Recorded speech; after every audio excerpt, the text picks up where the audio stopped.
This is in the context of the economic deficit, public sector cuts and conditions which aren't sustainable and which are perceived and widely accepted by all the political parties as not acceptable in the long term. We see the challenges that are facing us in terms of the disconnect between the level of public monies that's available and the demands that are there. The kind of service users I think that we're trying to reach and the kind of families and communities I think we're trying to reach have suffered from social and economic failure for many decades now, and one of the consequences of that has been that these communities have been divested of their social capital. One of the problems that we found at the moment is that lots of local authorities are going through a commissioning or a procurement process where they bundle together lots of different services, package it up into multi-million-pound contracts. And that means that only large, remote organisations can possibly compete for some of those contracts. Economies of scale don't actually exist in the way that they're supposed to, and don't result in the best possible impact for people and for service users. If you just put a sticking plaster or prescribe a tablet, you're not really dealing with a core issue. And what you'll find is that individual will come back into the system. Having sort of a local knowledge of people, a more personalised service where, and you can tailor, it gives you the flexibility to tailor those services to fulfil and meet an individual's needs rather than being sort of script delivered and one box fits all, because it just doesn't work and it doesn't happen. The reason that they work is partly because they're local, but also because they adopt an asset-based approach to people.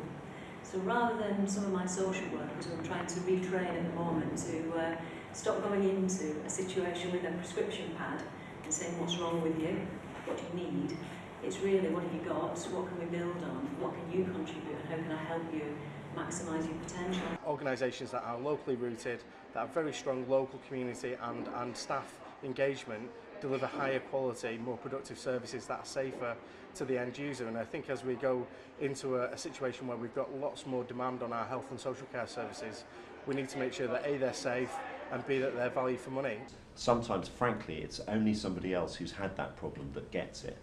And so having that humility, which I think you will get often from social enterprise, that you might not get from the big corporate provider, to recognise that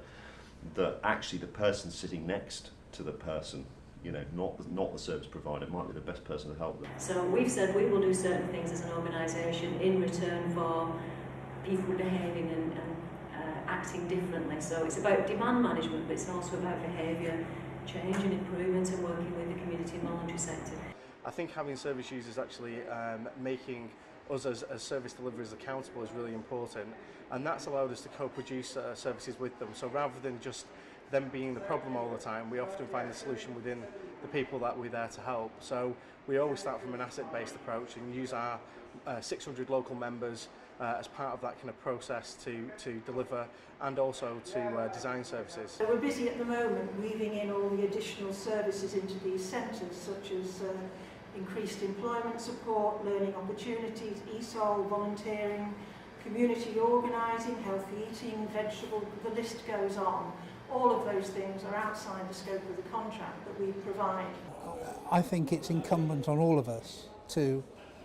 be much smarter about the way we plan locally, the way we are bolder and pushed to take control of large budgets, of large complex machinery, because by working with it at a local level through our collaborative work with our service users, our residents, we will deliver better outcomes at a better cost. One of the principal values of those kinds of effective interventions on a local level is that I don't think the state at a regional or a national level can necessarily do that. I think what the role of the state should be to provide the universal minimum, and then localities should be allowed to innovate. As commissioners become more aware of what social value means and how that can be implemented into contracting, there'll be some great opportunities there for us to demonstrate how not only do we create great value services that are value for money and safe, but also that are actually generating great social value. Organisations that have really taken some very big strides in that area, taken some great initiatives, and I think the benefits not only to the community are immense, And the challenge is, of course, that it's